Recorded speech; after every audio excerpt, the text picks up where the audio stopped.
और घर में आग लग गई और सभी लोग उस आग को बुझाने में लगे।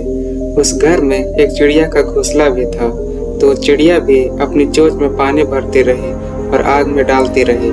वो बार बार जाकर पानी लाती और आग में डालती।